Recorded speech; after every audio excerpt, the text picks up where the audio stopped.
Assalamualaikum warahmatullahi wabarakatuh. Selamat pagi anak-anak. Bagaimana kabarnya hari ini? Semoga kalian selalu sehat dan tetap semangat dalam menuntut ilmu ya. Nah, sebelumnya ada yang tahu nggak sekarang kita akan membahas materi apa? Nah, di sini kita akan membahas materi tentang hadis sahih sebagai sumber hukum Islam. Nah, sebelumnya ada yang tahu nggak berapa sumber hukum dalam Islam? Nah, jawabannya adalah 4, yaitu yang pertama Al-Quran, kedua hadis, dan ketiga ijma, dan keempat qiyas. Nah, di sini Bapak akan menjelaskan tentang hukum kedua, yaitu hadis, dan utamanya yaitu hadis sahih. Sebelumnya ada yang tahu nggak apa arti hadis? Terlebih dahulu, hadis banyak mengandung makna seperti jadid, qorib, dan khobar. Nah, yang mana arti dari qorib yaitu sesuatu yang belum lama atau masih baru. Nah, sedangkan yang jadid itu baru, sedangkan qorib itu berarti dekat.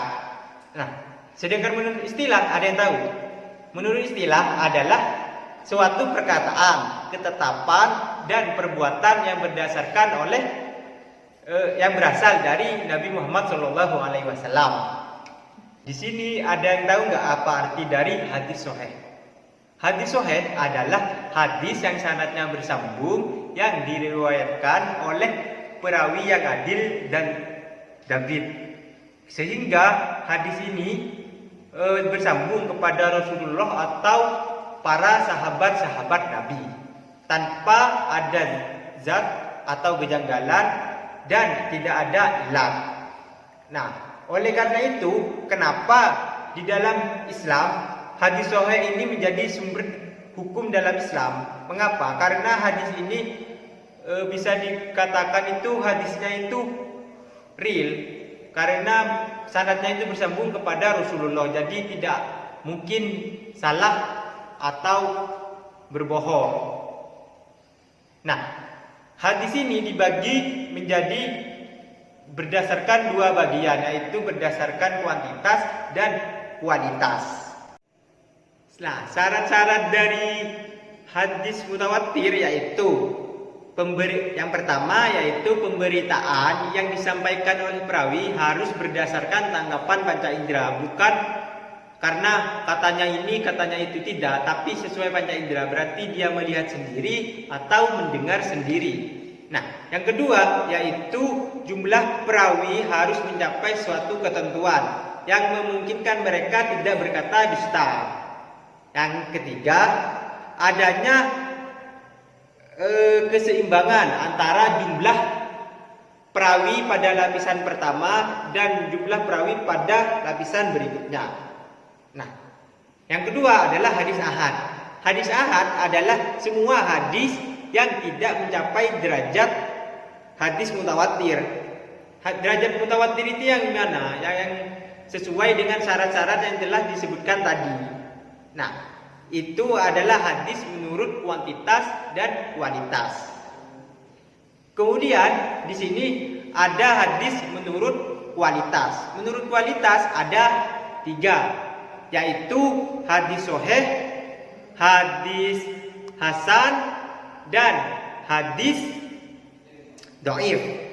Apa sih hadis sahih?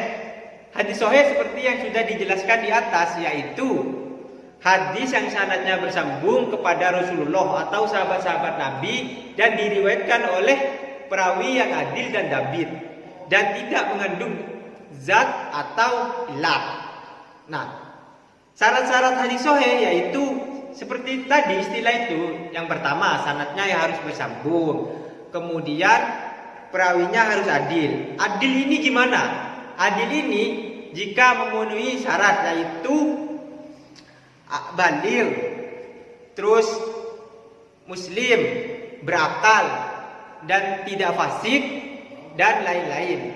Sedangkan perawinya bersifat dhabit.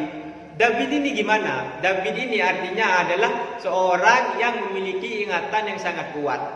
Dhabit ini ada 2, David karena hafalannya yang kuat, dan David karena ketepatan catatannya. Nah, yang ketiga yaitu tidak syadz atau kejanggalan. Maksudnya gimana? Contohnya itu gini. Ada seorang perawi. Nah, dia meriwayatkan hadis, tapi perawi yang lain tidak meriwayatkan hadis itu, maka hadis ini mengandung kejanggalan. Kemudian yang terakhir tidak mengandung ilat. Nah, itu adalah syarat-syarat dari hadis sahih. Jika ada hadis yang sudah mengandung syarat itu semua, berarti itu dinamakan hadis sahih. Kemudian yang kedua adalah hadis hasan. Hadis hasan adalah hadis yang sanadnya tersambung dengan Rasul, namun perawinya ini ingatannya itu lemah, kekurangannya. Tapi syarat yang lainnya itu hampir sama seperti hadis mutawatir, cuma kurang di itu Davidnya, karena perawinya ini ingatannya lemah. Nah, hadis hasan ini berada di tengah-tengah antara mau ke hadis sahih atau hadis dhaif, tapi lebih condong ke hadis sahih. Oleh karena itu banyak ulama yang mengambil hadis hasan ini sebagai acuan sumber hukum di dalam Islam. Nah, kemudian yang ketiga adalah hadis dhaif. Hadis dhaif ini adalah hadis yang hadis dhaif adalah hadis yang lemah, di mana di hadis ini terdapat beberapa syarat dari hadis sahih itu yang tidak ada. Contohnya entah kurang dari perawinya yang tidak adil, atau tidak dabit, atau mengandung ilat. Nah, itulah hadis sahih, hadis dhaif ini, dan biasa disebut dengan hadis yang lemah. Nah, dari penjelasan di atas maka dapat disimpulkan bahwa jika kita ingin mengambil sumber hukum di dalam Islam, maka kita harus pintar-pintar memilih apa itu hadis sahih atau hadis hasan atau hadis dhaif.